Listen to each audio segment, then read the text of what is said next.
Hi, everybody. I'm a day late doing this, but I want to talk about the first Tiger Cat win of the season. I'm super charged up about this.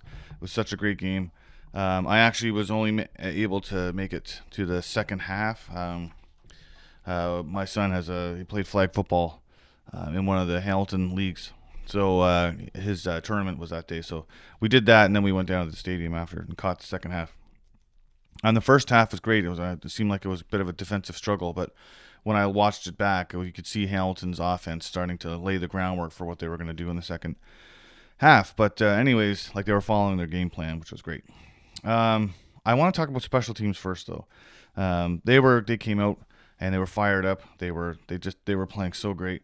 Great punts. The downfield. I'm going to talk about this more a little bit, but downfield tackling was solid. Only once did a Montreal player almost break one, which is good. I mean, they get paid to play football too, right? They're going to make plays. But and I watched Simone Lawrence's podcast, and I love the way he puts it. It's like, we just made more plays than they did. They get paid. They get paid money too to play, but you have to make more plays than they did. And on all three phases, we did. So, anyways, with special teams, I want to talk about Tyler Tanowski. Again, I can't. Every week he does something that I need to bring up, and this game was no exception. So, what happened in this game? There's two plays. I don't know whether I'm getting the right order or not, but Tanowski. Well, it's third down, and Hamilton has to punt, and they faked it. They faked it, and the pass went to Tyler Tanowski, catches it, boom, first down, and they only got 3 points out of that in the end, but that's okay. His momentum shift, his catch turned into a drive that produced 3 points, so that's good on him. Again, he wasn't done there. Here we go later in the game, like fourth quarter. One of the Montreal returners decided he was going to try to win the game by himself. And our punter punted it down to like the 5-yard line or something like that. And this guy tried to go outside. Ternowski got the angle on him and just crushed this guy. I mean, crushed him. Like, it went down to like the 2-yard line. Like, he lost a couple of yards on it. And then the very next play, because this gets in people's heads, right? The very next play, the center does a high snap for Montreal, goes into the end zone. And who was it who got it again? Was it Hauser? I don't remember who it was. Oh, it's terrible. I don't remember who it was. Anyways, goes into the end zone and gets a touchdown. 7 points or 6 points, and then a point after. So I mean, listen, man, I can't stop bringing this guy up. Tyler Chinowski's the true definition of a Hamilton Tiger Cat. He's great on offense. He's a good receiver. He's great on special teams. And I bet you if you asked him to play defense, he'd just be able to do it. He's an all-around football player. He's a Hamilton person, and I don't know. He's just, in my opinion, I know you're hearing his name more and more, but he's a rising star on this team. You're gonna start seeing 88 in the store, Tiger Cat store, already pre-done. Just like Bo Levi Mitchell and all the other players. You're gonna start seeing that. People are gonna want his number because I'm telling you, it's a good story too. As a Hamilton kid. So, anyways, moving on. What else did I have anything else? Yeah. Oh yeah, and no penalties. There were no penalties on special teams. Did I bring up Legio? I don't remember. If I'm repeating myself, sorry, but he is now the all-time leader in percentage for success rate anyway of extra points and field goals. Great thing for him. He hasn't been here for super long. He's just a great kicker. So again, special teams. My hat's off to the coach. I'll bring them up later, but man, were they ever ready to play. Okay, let's move on to the defense. So again, I mentioned the first half was like a defensive struggle. It looked like the score reflected that, right? I mean, Hamilton had a great drive at the end of the half to go up, but it was pretty much a defensive struggle. But our defensive line, absolutely dominant. The pass rush was right on. They got a couple of sacks. There wasn't a million sacks, but there were hurries. The sacks were great, though. I mean, it looked like they hurt. Like Bethel Thompson was playing quarterback. But, man, a couple of those hits looked like they hurt. The middle linebacking core played a lot better, and this is a huge move. The Tiger Cats let go of Kyle Wilson, which that's their starting middle linebacker. They just cut him. You're gone. He's been with the team since 2020. I'm sure it's not a reflection on him personally, because as far as I know, he was a good person, but he wasn't doing the job. Got to call it what it is. Milanovic has to make really hard decisions. I'm sure he consulted with the other coaches and that. But they put Verisak in. So this is our rookie, second round rookie.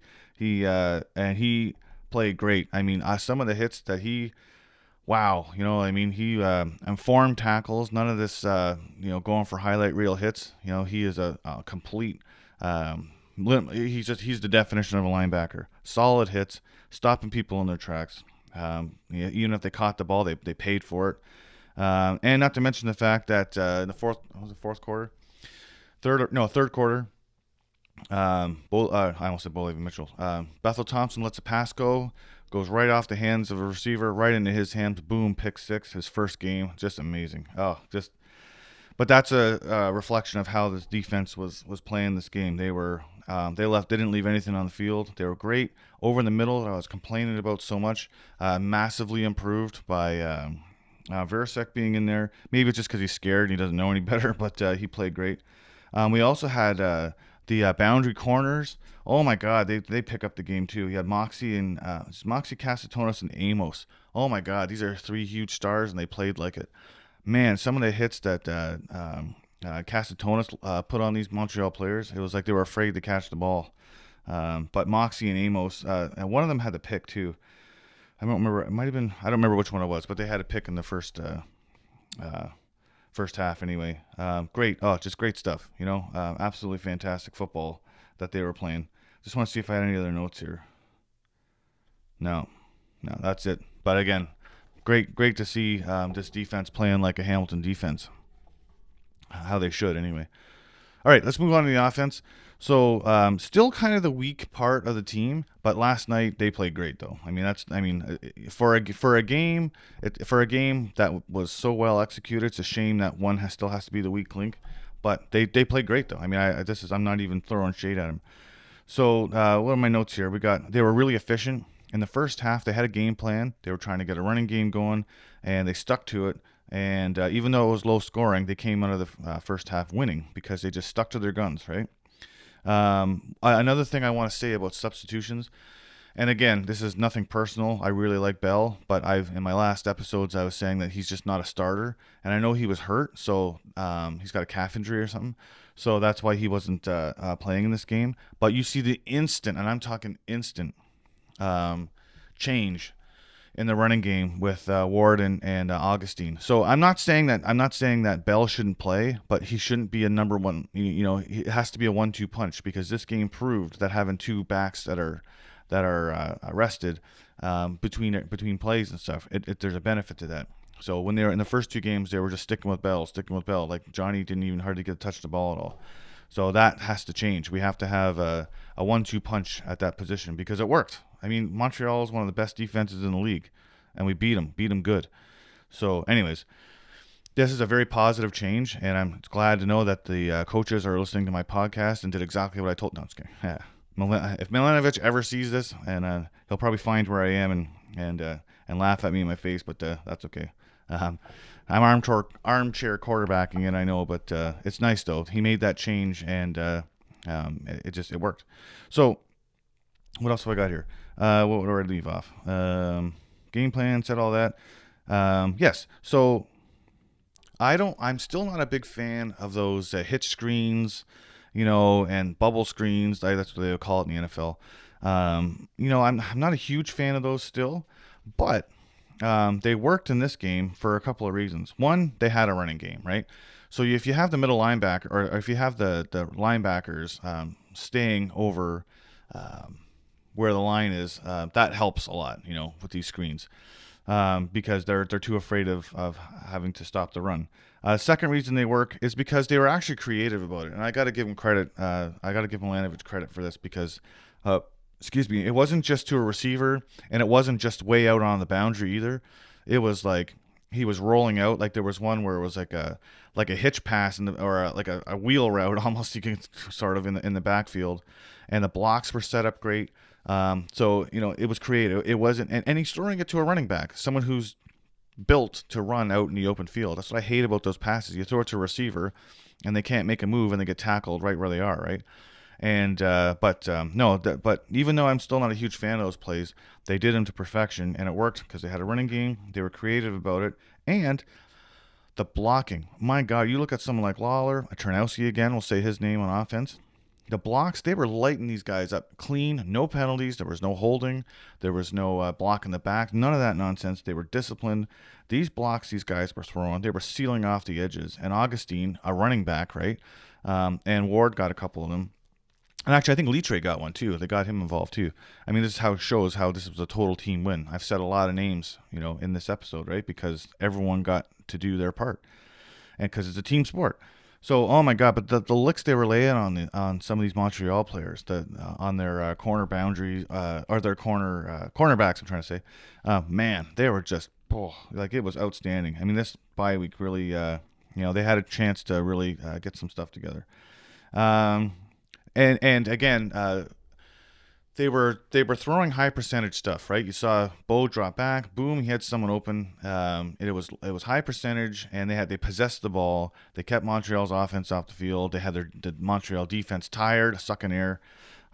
This is what you want to do, right? And this is a huge reason why they won.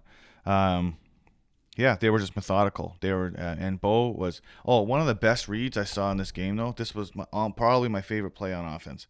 So I don't remember what quarter it is, okay, but I think it was in the fourth quarter. I don't know. Sorry, someone correct me in the comments.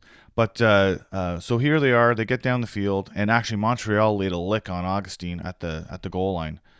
No, this was in the first quarter. I think this must have been because it was it was the first quarter.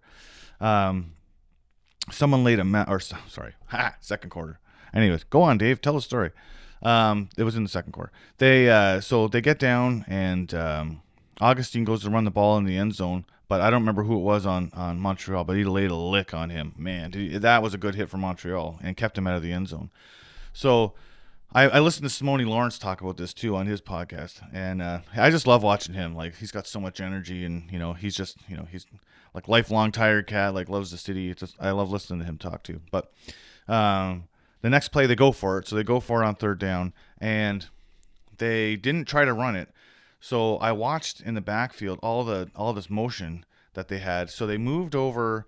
They switched Lawler, and I mean, there was a lot going on. But one of the big things is they switched. If they were in man coverage, Montreal was man coverage, which is poison when you're in that kind of situation. Bo Levi Mitchell recognizes that, because when he shifted to two guys, you have White and Johnny Augustine switch sides. And when they snapped the ball, they had someone come out of the backfield, which froze. Again, this is a missed coverage basically, but that froze the. I don't remember whether it was the outside linebacker or the boundary corner, whoever it was. But nobody went after Lawler. The guy who was covering him just could not keep up with him. Like, when he started to shift over, you could see whoever it was that was covering him start to run, but he had to run behind all the linebackers and in front of the safety and all this kind of. There's no way he was making it over to cover Lawler, and he was wide open for the touchdown. So it's things like that. You start to see these moving pieces start to come together, and I love that they're coming together early in the season. We're not 0-3, right? I again, with my pessimistic Hamilton fan stuff, sometimes I just assume, here we go, Montreal's really good. We're gonna be 0-3, but that's not what happened. So I was very, very excited, and it's satisfying, isn't it? Finally, to start a season where we're not a 0-3 or 4, even 5, right? Okay, so the last part of this video, I really want to make sure that I put my football down here. But I want to mention the coaches, because they don't get the credit sometimes they deserve. I'm sorry, I'm not going to name all of them. I'm just not going to. Sorry, guys. You know who you are, all the assistant coaches and stuff. But you got to hand it to our head coach, Milanovic, and offensive coordinator.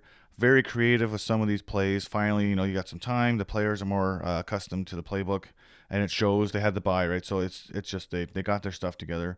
And they were playing. They're playing like they should be playing. It's game plan. It's watching film. It is. I remember my last video. I'm like, okay, great. Watch film, analyze it, come up with something new. And that's exactly what they did. And they beat one of the best so far early in the season. Excuse me. In the season, certainly the best team in the East. Although no shade on Ottawa, because I think they're going to be think they're going to be pretty good going down the stretch this year too.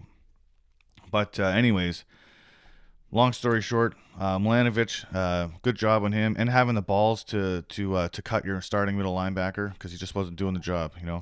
It's tough. Those decisions are hard. You're changing someone's life, but it had to be done. And look at the instant results we got. Defensive coordinator, it's Brent Monson. My God, what a game plan. I mean, he had those guys. They were always in the right spot, and of course, they're pros, right? So they know how to play, obviously. But there wasn't any of these soft cushions. They weren't playing man the whole game either. They were just tackling really well. Like if Montreal caught the ball, they were down where they lie, or they were down where they caught the ball. Pardon me. So great job. And then Dennis McKnight, he's got to be the coach of the game, special teams coach. Like, I mean, I've never seen such a maybe one time, but before this, but I've never seen such a turnaround on special teams. I'm talking about when Speedy B came to Tiger Cats way back in the day. I've never seen such a quick turnaround. I don't have any words for it. They're a different team. They were just a different team. Totally different game plan, and they were, and they played like they wanted to win, right? They played like they wanted to win. Like Herm Edwards in the NFL, remember with the Jets? You play to win the game. Well, that's how they played. It wasn't just let's improve. It wasn't just we learned some things from the tape. It was no, we're gonna fake it on third down. We're gonna go for it on third down the goal line, and we're not gonna run it. And we're gonna come up with a smart play that's gonna stun the defense, like a really good defense. So again, I can talk forever and ever and ever about this game, but I'm very happy to see this win. It was total team win. From the quarterback to the cornerbacks, the linebackers, everybody, special teams, all those players, anyone who I didn't say their name, anyone on the offensive line. These guys, I mean, Bo Levi Mitchell got sacked a couple of times, but other than that, he had time back there. It was just a great game. So let's leave it there. Let's keep this momentum going. We got to go down the road to down the QEW to play the Argos next week. If I can manage it, if I can get some time, then I'll go to that game. Which I love going to Argo games, right? It's like, especially obviously when they're playing Hamilton, it's like a home game, Like 15 Toronto fans come out, even though they won the Grey Cup. I don't know why they can't get fans out. I wish they would. I'm not saying that just to totally throw shade at them. I wish they would support them better. But they don't. So the Hamilton fans will fill the stands, and it'll be like a home game. But anyways, take it easy. Have a good rest of your weekend. Happy Canada Day out there. Go and see some fireworks, and we'll talk to you next week. Ready? Bye.